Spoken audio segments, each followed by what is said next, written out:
We thought we'd start sharing some of the tools with you. One of the first tool videos I wanted to get out was the anvils. We're just going to go, we got quite a few. But if you like anvils, you like tools like I do, you'll enjoy some of this. So this is my main anvil. This is my shop anvil I use all the time. This is a 300-pound Trenton anvil. Okay, we'll go over Trenton anvils a little bit. They're awesome. They're an amazing anvil. If you have one, you got you a good one. Trenton is a German anvil company. Okay, but this one's not from Germany. This one is from Columbus, Ohio. So you got a German company, came to the United States, started finding the shops and foundries, makes the Trenton anvil here in the U.S. Awesome anvil, great quality. It's a high quality anvil. You do not have a piece of junk if you got your good old Trenton anvil. Like I said, this one's 300 pounds. Good size, big size for a shop. We'll give you some measurements. You guys always like measurements. 300 pounds is 32 3/4 tip to tail. Okay. It has the face of the anvil is 4 3/4. Your hardy hole, this one I have stepped down. This is a handy thing. This is 1 inch. I have other anvils. I've stepped all my bigger ones down to put a little plate in so it steps it down. So I can use all the same hardy tools. You got 1 inch and 3/8. Looks like 1 3/8 hardy hole for your tooling. That steps it all does, step it down to 1 inch. Prick your hole. Okay. Height. Height, you're looking at 11 3/8, 11 3/4. Okay. So that's the 300 pound. Things that are different about a Trenton. Trenton is a beautiful anvil, has a great shape to it.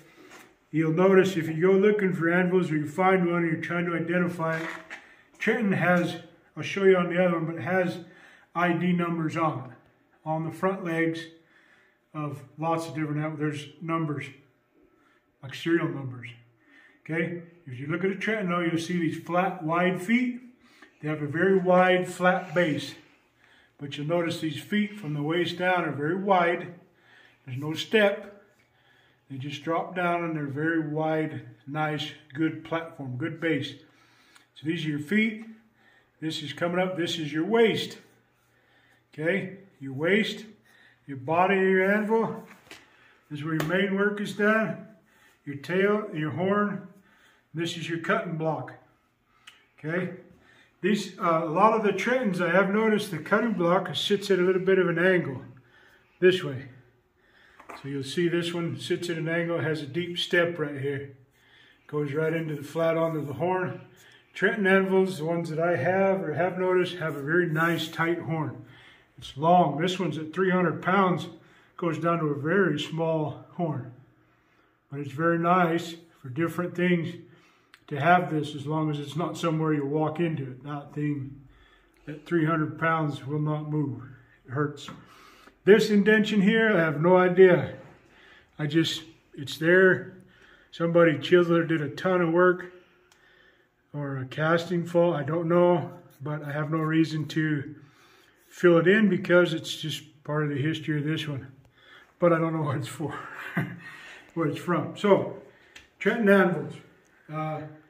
Another thing about it, we'll show you on a little one. This is a 150-pound Trenton. You'll notice it's very similar identity. You see the step. You see what I mean about the step being a little bit of an angle. This, your cutting is down a little bit of an angle. This is a big step. Makes it nice working in here. The horn very cylindrical, very tight in the bottom. The waist of the Trenton has this back and goes out to these flat feet. Okay, I like the way that it does. Another thing about the Trenton, you'll notice right off, if you go look at one, and you can't just notice the serial numbers, Trenton in their casting or whatever. Hopefully you can see it. But you see this indentation here, this base? Part of the casting of this wrought iron base, or having to do with the shrinkage from casting and stuff, but they have this hole. This allows this foot, though, to fit very flat on a stump or some kind of a base. And it seems to work very well. You'll notice too, right here, we have our serial numbers. You can look these up. Anvils in America is a book. But you can look these up and find the exact dates on when this one was cast out of Columbus. This one also has the weight on it, 150 pounds. On the bigger anvil, you can see the Trenton logo a little bit. The Trenton logo is a diamond. Yeah, it's a diamond. It's right here. It's a diamond like that, and it says Trenton. There's an emblem here that says wrought iron. It's very high quality wrought iron. These are not just some junk anvil. And right here it says USA, but it's stamped upside down. So this is one that's forged in Columbus, Ohio. That's your wrought iron stamp, like telling you that, all right, this is good stuff. This is the Trenton diamond. I have seen some of these, and there's lots of research on the internet. For some reason, they're Trexton. There's an X in the middle. I don't know if it was a stamp, misstamp. There's a couple of stories on it, but there again, Trenton anvil, wonderful piece of history. Another piece of history is that these are a two and three piece welded anvils. So you got a cast base. You have other pieces that are brought together to make this anvil. And one I wrote down, December 1919, Trenton anvils were sold for 23 cents a pound.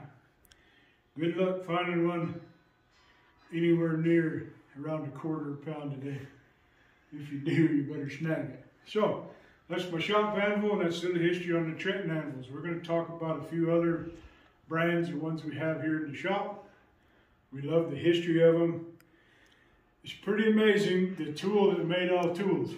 And I got a lot of old friends that have anvils, and a lot of blacksmith buddies. And you just have to wonder how many things were made on here, how many things were forged on here.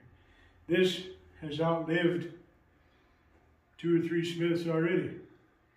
And I got it, and it'll outlive me, and it'll outlive my kids. These are neat tools of history. So this is our anvils. Number 1 is the Trenton anvils. We'll go to some more. Hopefully you enjoy it. Hopefully you love these old tools like I do. And until the next one, let's go.